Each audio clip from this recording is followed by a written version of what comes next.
Gurmatkal ಪಟ್ಟಣದಲ್ಲಿರುವ D Devaraja Arasu metric ನಂತರದ ಬಾಲಕಿಯರ ಹಾಸ್ಟೆಲ್ನಲ್ಲಿ ವಿದ್ಯಾರ್ಥಿನಿಯೊಬ್ಬಳು ಅನುಮಾನಾಸ್ಪದ ರೀತಿಯಲ್ಲಿ ಮೃತಪಟ್ಟಿರುವುದು ಪತ್ತೆಯಾಗಿದೆ. ಮೃತ ವಿದ್ಯಾರ್ಥಿನಿಯನ್ನ ಸ್ವಾತಿ ರೆಡ್ಡಿ 17 ವರ್ಷದ ಹುಡುಗಿ ಎಂದು ಗುರುತಿಸಲಾಗಿದೆ. ಆಕೆ ದ್ವಿತೀಯ ಪಿಯುಸಿ ತರಗತಿಯಲ್ಲಿ ವ್ಯಾಸಂಗ ಮಾಡುತ್ತಿದ್ದು ಗುರುಮಠಕಲ್ ಪಟ್ಟಣದಲ್ಲಿರುವ ಹಾಸ್ಟೆಲ್ನಲ್ಲಿ ವಾಸವಾಗಿದ್ದಳು. ಇನ್ನು ಮಾಹಿತಿಯ ಪ್ರಕಾರ ಹಾಸ್ಟೆಲ್ನ ಕೊಠಡಿಯಲ್ಲಿ ಕಿಟಕಿಗೆ ಬೆಲ್ಟ್ನಿಂದ ನೇಣು ಬಿಗಿದ ಸ್ಥಿತಿಯಲ್ಲಿ ವಿದ್ಯಾರ್ಥಿನಿಯ ಶವ ಪತ್ತೆಯಾಗಿದೆ.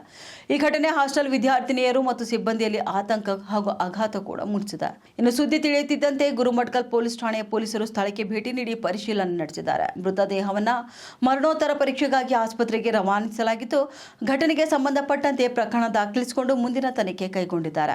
ಸದ್ಯ ಈ ಘಟನೆಗೆ ನಿಖರ ಕಾರಣವೇನು ಎಂಬುದು ಪೊಲೀಸ್ ತನಿಖೆಯ ಬಳಿಕವೇ ತಿಳಿದು ಬರಲಿದೆ. ಗುರುಮಠಕಲ್ ಪೊಲೀಸ್ ಠಾಣಾ ವ್ಯಾಪ್ತಿಯಲ್ಲಿ ಪ್ರಕರಣ ದಾಖಲಾಗಿದೆ.